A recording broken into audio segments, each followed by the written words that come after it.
It is the cost incurred for. It is the cost incurred for generating the revenue. जरा लिखिए आगे.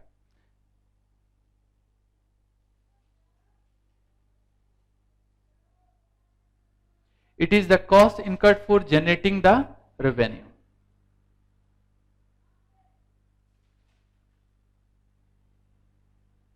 जैसे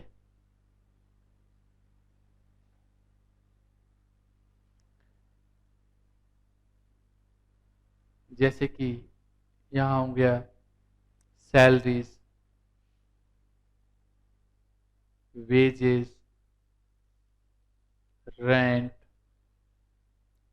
depreciation, डूब गया पैसा, बैड डेट्स,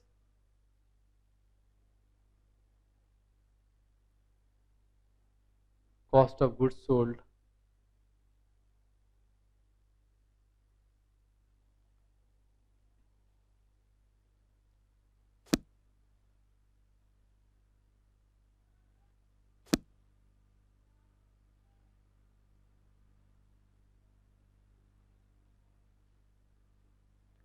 लिख लिया. ये क्या है, इसका मतलब क्या कहता है ये? फिर ये पीछे वाले से कंफ्यूजन क्रिएट हो गई. अब पीछे हमने एक्सपेंडिचर पढ़ लिया, यहाँ एक्सपेंस पढ़ रहे हैं. अब कंफ्यूजन ये कहता है कि सर वो रेवेन्यू एक्सपेंडिचर. बेटा रेवेन्यू एक्सपेंडिचर भी यही है.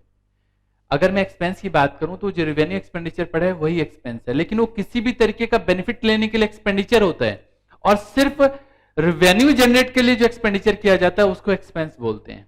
जैसे कि एक एग्जांपल के तौर पे बोलूं, रामलाल की एक परचून की दुकान है और उसमें एक छोटू रखा हुआ है. रामलाल की एक परचून की दुकान है और छोटू रख लिया, तो आपको पता है छोटू जो रखा है सामान लाने ले जाने के लिए रखा है. हाँ भाई छोटू ये वाला जरा सामान निकाल के दे दे, छोटू ये वाला सामान निकाल के दे दे, छोटू ये सामान जरा यहां रखा. इससे सब काम के लिए तो रखा है ना. तो इसका मतलब है अगर वो छोटू नहीं रखेगा तो अकेले काम नहीं होगा, रेवेन्यू जनरेट नहीं होगा. आप केमिस्ट की शॉप पे जाते हो, देखते हो दो दो तीन तीन बंदे काम कर रहे होते हैं. गारमेंट की शॉप पे जाते हो, दो दो तीन तीन बंदे सेल्समैन होते हैं. समझ रहे हो मेरी बात? रेवेन्यू को जनरेट करने के लिए जो खर्चा किया जाता है उसको क्या बोलते हैं? एक्सपेंसेस. और एक्सपेंडिचर में तो सारे आ जाते हैं. एक्सपेंडिचर में तो चाहे वो रेवेन्यू को जनरेट करने से रिलेटेड हो चाहे ना हो. कहने का मतलब क्या है, कोई एसेट बेच दिया तो कैपिटल नेचर का इनकम आ गया. इसी तरीके से मान लो, ये तो इनकम की बात कर दी मैंने. इसी तरीके से मान लो कोई अगर हमने खर्चा कर लिया, रेवेन्यू नेचर का है. जैसे मान लो मशीन को रिपेयर करा लिया, मशीन को रिपेयर करा लिया, ये सब एक्सपेंडिचर है. तो बहुत ज्यादा डिफरेंस नहीं है एक्सपेंडिचर और एक्सपेंस में. बट एक्सपेंडिचर की बात करते हैं तो उसमें रेवेन्यू और कैपिटल दोनों आ जाता है. एक्सपेंस का मतलब सिर्फ रेवेन्यू को जनरेट करने के लिए जो एक्सपेंस किए जाते हैं उसको रेवेन्यू एक्सपेंस बोलते हैं. अगर एक्सपेंस के बारे में चर्चा की जाए तो एक्सपेंस भी दो तरीके से आप डिवाइड कर सकते हैं. लिख लीजिए जरा.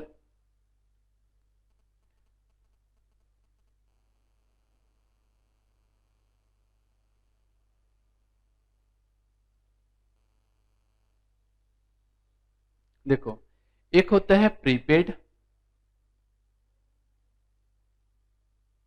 और एक होता है आउटस्टैंडिंग.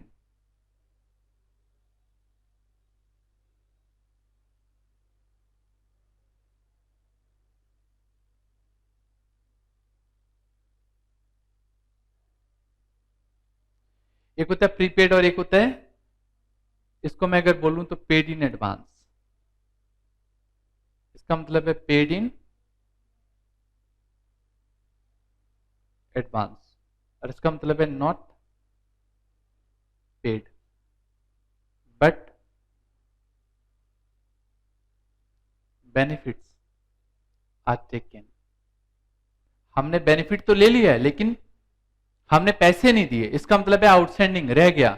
स्कूल से रिक्शे पे आते हो मान लो, और आपको पता है रिक्शे वाला जान पहचान का है. लिख लिया ये? जल्दी लिखिए बच्चे.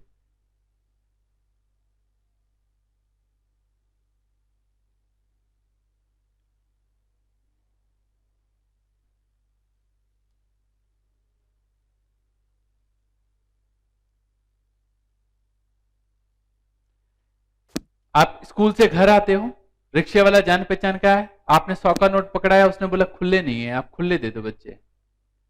आपने कहा ठीक है कल ले लेना, तो आपने बेनिफिट तो ले लिया लेकिन पैसे नहीं दिए, इसका मतलब है आउटस्टैंडिंग है। क्या है ये? वही मान लो रिक्शे का किराया मान लो 80 रुपए होता, 80 रुपए होता मान लो, और आपके पास 80 ज्यादा बोल दिया, चलो ये बचेगा नहीं। मान लो सपोज करो 40 रुपए किराया होता रिक्शे का, और आपके जेब में 50 रुपए हैं, आपने उसको दे दिया, उसने कहा खुले तो नहीं, आपने कहा चलो कोई नहीं रख लो कल एडजस्ट कर लेंगे, तो आपने 10 रुपए क्या कर दिए उसको एडवांस में दे दिए। क्लियर है? इसको बोलते हैं प्रीपेड। तो प्रीपेड और आउटस्टैंडिंग का मतलब भी क्लियर हो जाता है। क्लियर है?